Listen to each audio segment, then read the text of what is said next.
स्वागत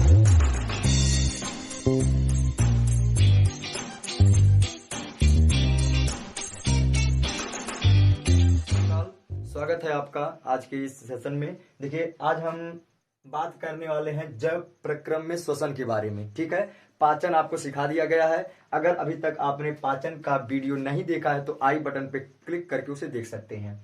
ठीक है, तो आज आइए हम सीखते हैं आज श्वसन क्या होता है। ठीक है, जैव प्रक्रम का दूसरा भाग क्या है, श्वसन सीखना है। ठीक है, देखिए श्वसन क्यों करते हैं हम सब, पाचन क्यों करते हैं, पोषण के लिए। पाचन क्यों करते थे हम सब, पोषण के लिए। तो श्वसन क्यों करते होंगे, श्वसन करते हैं ऊर्जा प्राप्ति के लिए। किसके लिए, ऊर्जा प्राप्ति के लिए क्या क्या किया जाता है, श्वसन किया जाता है। ठीक है, देखिए बात करते हैं कैसे कैसे श्वसन होता है।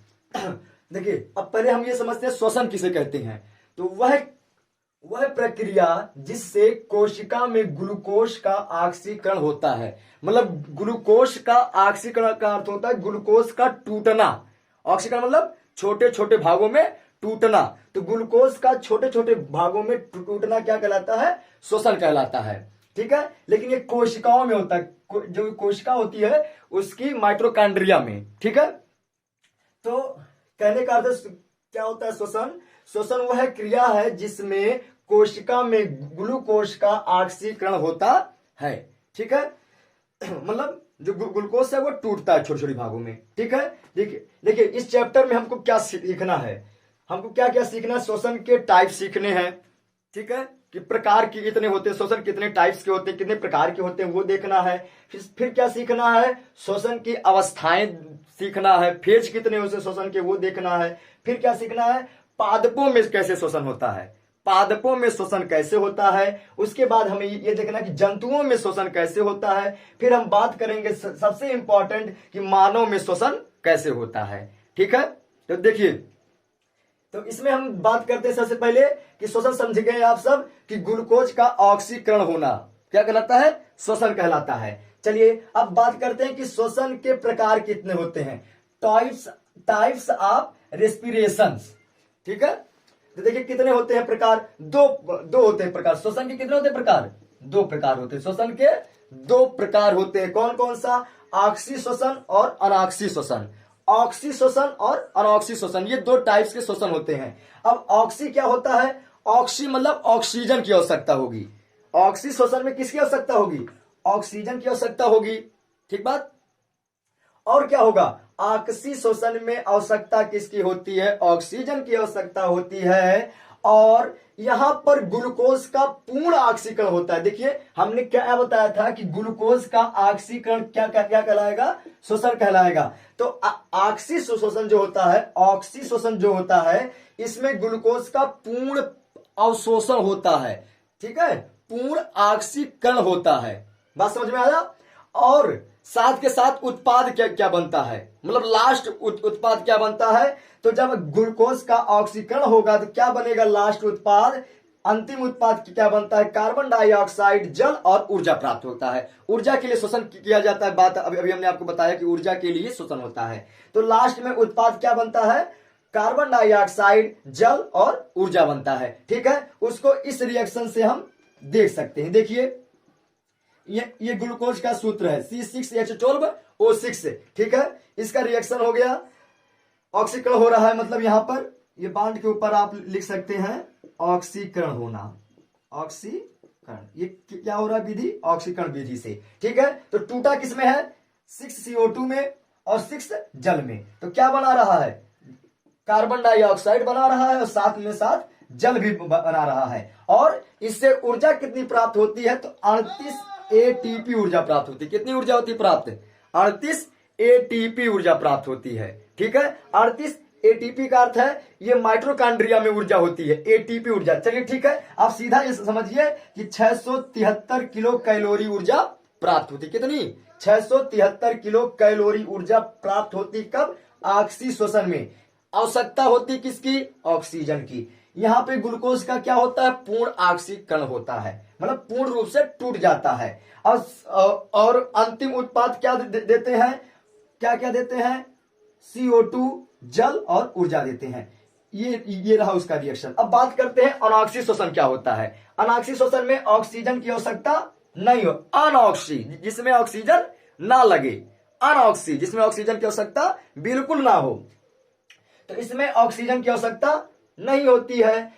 अब देखिए यहां पर ग्लूकोज का आंशिक अवशोषण होता है। आंशिक अवशोषण का अर्थ है कि थोड़ा बहुत अवशोषित होता है। आंशिक मतलब तनी तनी कुछ मात्रा में, ठीक है।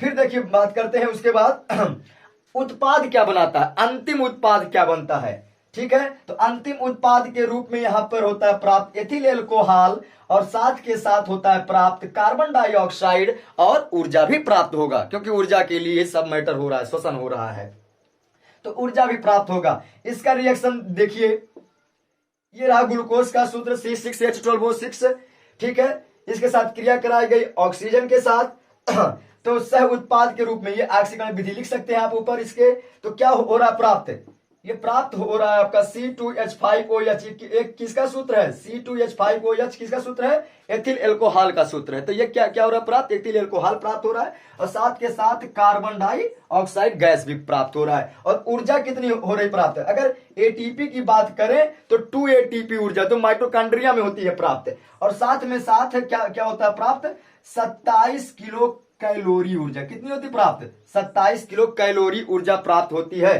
तो आपसे इसमें प्रश्न ऐसे पूछता है कि अनाक्सी शोषण में ऑक्सीजन की आवश्यकता है या नहीं है, तो बिल्कुल नहीं है। अभी आपने देखा यहां पर ग्लूकोज का ऑक्सीकरण होता है भाई, लेकिन कितना होता है, आंशिक रूप से, थोड़ा सा मात्रा में, ठीक है। अंतिम उत्पाद क्या क्या देता है, एथिल एल्कोहल, ऊर्जा, और साथ के साथ कार्बन डाइऑक्साइड देता है।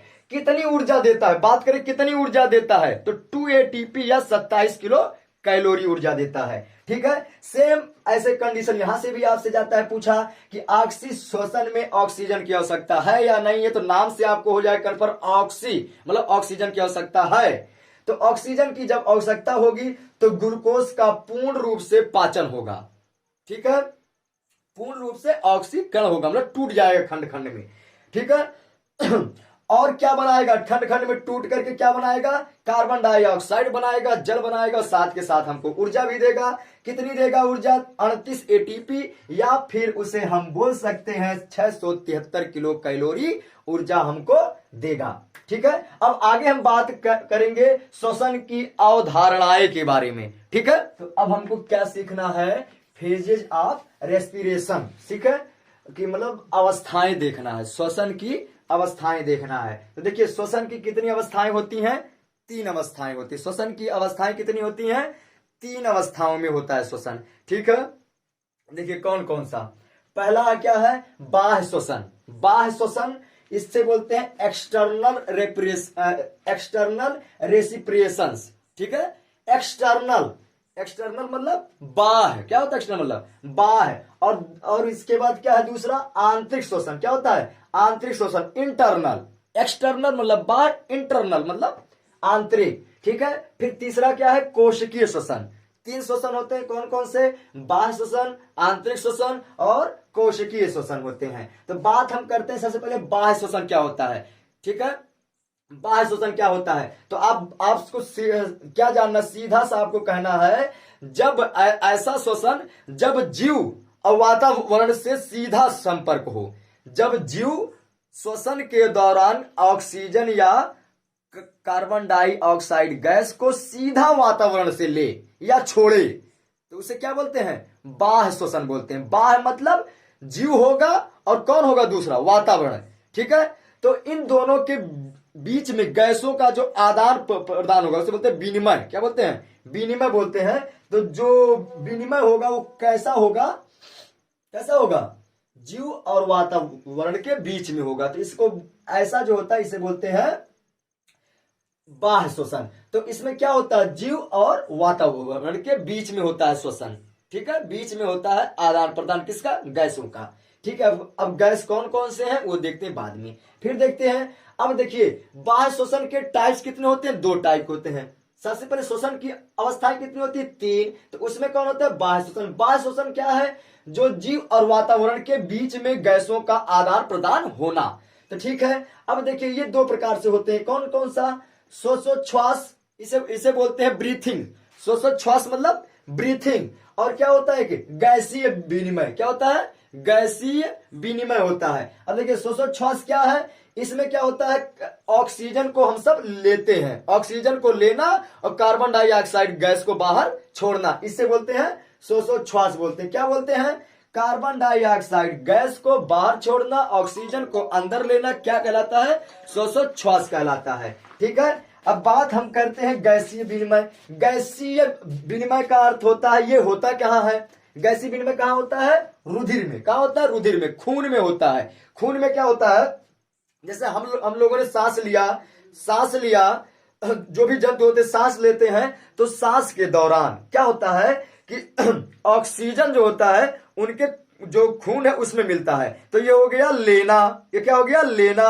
अब अंदर से क्या करता है, ऑक्सीजन कहां मिल गया, हृदय में चला गया। अब जो हृदय है वो क्या, वहां पर आती खून आती है, तो जो खून होगा वो ऑक्सीजन को लेकर के हर एक अंगों में भेज देगा, हर एक सेल्स में भेज देगा। ठीक है, अब सेल्स में क्या बनता है, कार्बन डाइऑक्साइड। मतलब खून क्या करता है, जो ऑक्सीजन अभी लिया है उसको पूरे सेल्स में भेज देता है, सेल्स बोले तो कोशिकाओं में भेज देता है, तथा जो कोशिका है वहां से कार्बन डाइऑक्साइड गैस को लेकर के पुनः आती है कहां पर, हृदय में। और हृदय क्या करता है, जो उसका एक भाग होता है डायाफ्राम, वो क्या करता है, उसको बाहर फेंक देता है, उसको क्या करता है, बाहर फेंक देता है नाक के द्वारा। तो गैसीय विनिमय होती है कहां पर, रुधिर में। लेकिन ये बात किसमें होगा, ये केवल जंतुओं में होगा, जंतुओं में होगा। गैसीय विनिमय जंतुओं में कहां में होती है, रुधिर में होती है। बात समझ में आ गया, रुधिर में होगी। लेकिन पौधे की अगर हम बात करें कि पौधे में कैसे होगा, पेड़ पौधे में, पादप में कैसे होगा, तो पादप में होता है पत्तियों के रंध्र में। किसमें होता है, पत्तियों के रंध्र में। जो रंध्र नहीं होती पत्ती में, छिद्र होता है जहां से ऑक्सीजन वो सब लेते हैं, जहां से कार्बन डाइऑक्साइड गैस वो लेते हैं ना।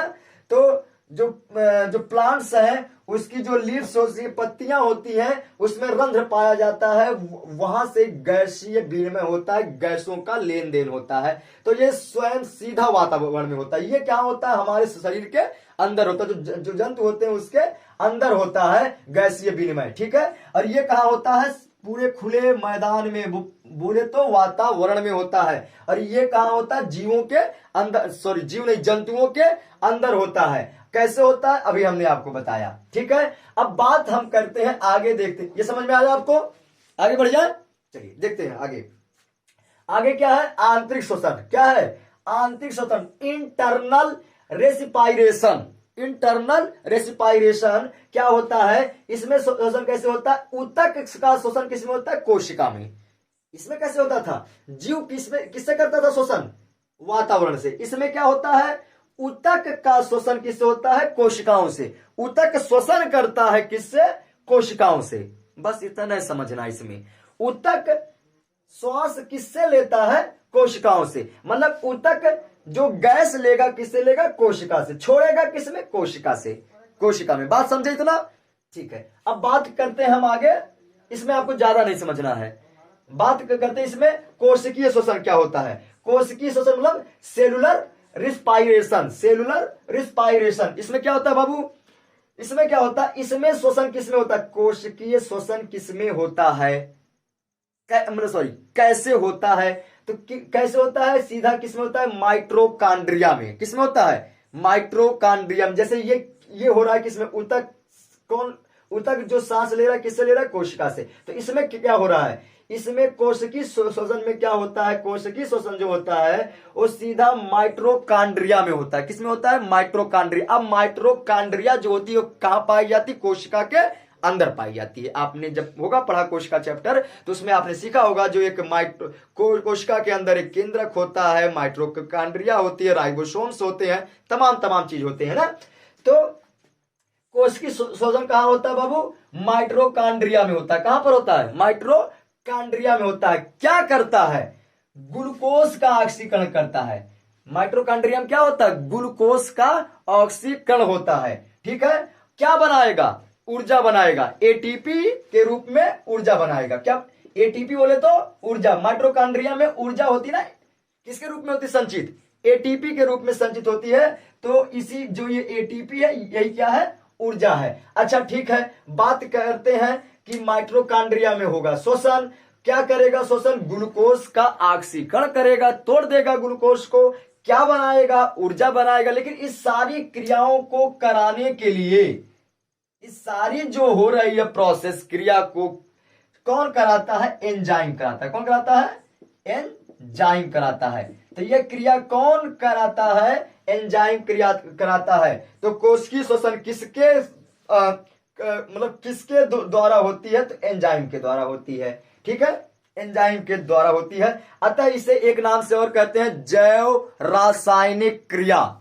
जैव रासायनिक क्रिया भी बोलते हैं। जैव मतलब जीवों के अंदर, और रासायनिक मतलब एंजाइम से देखो हो रहा है, इसलिए से बोलते हैं जैव रासायनिक क्रिया बोलते हैं। अब हम आगे बात ये करते हैं कि पादपों में शोषण कैसे होता है। जो पेड़ पौधे हैं उसमें शोषण कैसे होता है। देखिए अब हम सीखेंगे पादपों में शोषण कैसे होता है ना। रेस्पायरेशन इन प्लांट्स, पादपों में शोषण कैसे होता है। देखिए कैसे होता है पादपों में शोषण। पादप में शोषण कैसे होता है? तो पादप में शोषण के लिए कोई भी अंग नहीं पाया जाता है, मतलब शोषण अंग इसमें नहीं होता है। ठीक है, पादपों में शोषण अंग नहीं होता। जैसे हम लोगों में होता है शोषण अंग, कौन सा है? नाक, नाक है, फिर ये नली है, इसे बोलते हैं श्वास नाल या श्वास नली, उसके बाद फेफड़ा है। ठीक है ना, ये सब अंग है ना हमारे अंदर, किसके लिए? श्वास के लिए। ठीक है, लेकिन जो प्लांट्स होते हैं उसमें कोई भी शोषण अंग नहीं होता है। बात समझे इसको। अब देखिए लेकिन श्वसन में क्या लेते हैं? कौन सा गैस लेते हैं, कौन सा गैस छोड़ते हैं? ठीक है, बात कर लेते हैं इसका। तो कौन सा गैस लेते हैं? कार्बन डाइऑक्साइड गैस लेते हैं और ऑक्सीजन गैस को मुक्त करते हैं, मतलब छोड़ देते हैं। तो कार्बन डाइऑक्साइड गैस क्या करते हैं? ले लेते हैं, ग्रहण कर लेते हैं, और ऑक्सीजन गैस को मुक्त करते हैं। कौन लोग? प्लांट्स लोग। इनके अंदर श्वसन अंग नहीं पाया जाता है। तब जब नहीं होगा श्वसन अंग, तब कैसे करेंगे श्वसन? तब ये शोषण कैसे करते हैं? जड़ से करते हैं, या फिर तना से करते हैं, या फिर पत्ती से करते हैं। अब देखिए जब जड़ से करते हैं शोषण, तब आपसे प्रश्न आपसे बस इतना सा पूछा जाता है कि जड़ों में शोषण किस विधि से होता है? किस विधि से होता है? तो विसरण विधि से। किससे होता है? विसरण विधि। कौन विधि से होता है? जड़ में विसरण विधि। और तना में किससे होगा? तना में जब होता है शोषण तो उसे बोलते हैं वात रंध्र। क्या बोलते हैं? वात रंध्र, वात रंध्र। ठीक है, और पत्ती में तो सबको मालूम है किससे होता है? रंध्र से होता है। पत्ती में किससे होता है शोषण? रंध्र से होता है। इसी रंध्र से क्या होता है? कार्बन डाइऑक्साइड गैस को ये ग्रहण करता है, ऑक्सीजन गैस को बाहर छोड़ देता है। ठीक है, तो आपसे प्रश्न अगर ये पूछा जाए कि पत्तियों में गैसों का विनिमय, सॉरी प्लांट्स में शोषण किससे होता है? सबसे मेन पॉइंट क्या है? पत्ती है। ठीक है, तो गैसीय विनिमय होने वाला मेन पॉइंट क्या है? पत्ती है। किसका? प्लांट्स का। ठीक है ना, इतना बात समझ में आया। अब हम बात करते हैं कि जंतु में शोषण कैसे होता है। जंतु में शोषण कैसे होता है? देखिए अब कैसे होता है शोषण। ये तो था किसमें? पेड़ में। अब किसमें पढ़ना है? जंतु में। तो हम लोगों के जब होगा शोषण, तो हम लोगों में पूर्ण शोषण अंग पाया जाता है। जो जंतु होते हैं उनमें क्या होता है? शोषण के लिए शोषण अंग होता है, लेकिन सबका अपना अपना थोड़ा थोड़ा अलग अलग होता है। जैसे देखिए अगर आपसे मैं ये पूछूं कि श्वसन के लिए इंसान का सबसे मुख्य अंग क्या है, मतलब सांस के लिए हम लोगों का सबसे मुख्य अंग क्या है, तो अधिकांश आंसर क्या आएगा? नाक है। क्या है? नाक है। तो नाक नहीं है, नाक से सांस हम लेते हैं। नाक एक सहायक अंग है। सांस किससे लेते हैं? फेफड़ा से। ऐसे करते हैं तो सांस लेते। देखो अब ऐसे करेंगे, इसका मतलब क्या हो रहा है? बल कहां से लग रहा है? यहां से। देखो ऐसे ऐसे होता है ऊपर नीचे ना। इसका अर्थ है कि श्वसन हम किससे करते हैं? फेफड़े से। दम कहां से लगता है? फेफड़े से लगता है। तो श्वसन के लिए दम किससे लगता है? फेफड़े से। तो फेफड़े से श्वसन होता किसमें है? मनुष्य में। सबसे पहले किसमें होता है? मनुष्य में। ठीक है, और भी जो होते हैं जंतु, उच्च श्रेणी के जो होते हैं जंतु, उसमें किसमें होता है? फेफड़े से होता है। ठीक है, पंछी में किससे होगा? फेफड़े से होगा। किससे होगा? फेफड़े से होगा। अगर बात मैं ये करूं कि स्तनधारी में, स्तनधारी में किससे होगा? फेफड़े से होगा। किससे होगा? फेफड़े से होगा। स्तनधारी कौन होता है? स्तनधारी कौन होता है? जो अपने बच्चों को दूध पान कराता हो, स्तन हो उसके लिए उसके अंदर। ठीक है, तो स्तनधारी कहलाता है। बात समझे इसको? ठीक है, अब देखिए त्वचा से किसमें होता है? ये किसमें होता है? त्वचा से मेढक में। किसमें होता है? मेढक में। लेकिन एक शर्त है यहाँ पे, मेढक में 3 तरह से होता है श्वसन। देखिए मेढक में जो होते हैं ये 3 होते टाइप्स के श्वसन होते हैं। कौन कौन सा? एक तो त्वचा से भी ये काम लेकर चला, ठीक है, और एक किससे काम चला लेगा? फेफड़ा से भी काम हो जाएगा इसका, और एक किससे काम चला लेगा? और क्लोम। ये तीनों के तीनों चीज में पाए जाते हैं। कौन कौन सी चीज? त्वचा, फेफड़ा और क्लोम। जब ये मेढक पानी में रहता है तो किससे लेगा सांस? क्लोम से सांस लेगा। जब ये मेढक कहाँ रहेगा? जमीन के अंदर चला जाएगा तब किससे सांस लेगा? त्वचा से सांस लेगा। जब ये मेढक यही क्या नाम है वातावरण में रहेगा, मतलब स्थल पे रहेगा, तो किससे लेगा? फेफड़ा से। तो 3 टाइप से श्वसन होते हैं किसमें? मेढक में। ठीक है, तो यहां पर आप लिख सकते हो स्किन से कौन सांस लेता है? मेढक सांस लेता है। ठीक है, क्लोम से कौन लोग सांस लेंगे? जो कहां पे रहते हो? जल में रहते हो, जैसे मछली कौन होता है? मछली हो गई। ठीक है, बात ही आगे क्या करते हैं बात कि श्वसन नाल से कौन सांस लेता है? मतलब यहां पर होती श्वसन नाल, तो सीधा इसी के पास से सांस ले लेता है, इसी के पास से सीधा सांस लेता है। तो वो लोग कौन है? कीट है। कीट के पास नेकुरम नहीं होता, नाक नहीं होता कीट के पास, वो सीधा गटाई में से सांस ले लेता है, मतलब श्वास नली से ही सांस ले लेता है। ठीक है, चलिए थैंक यू।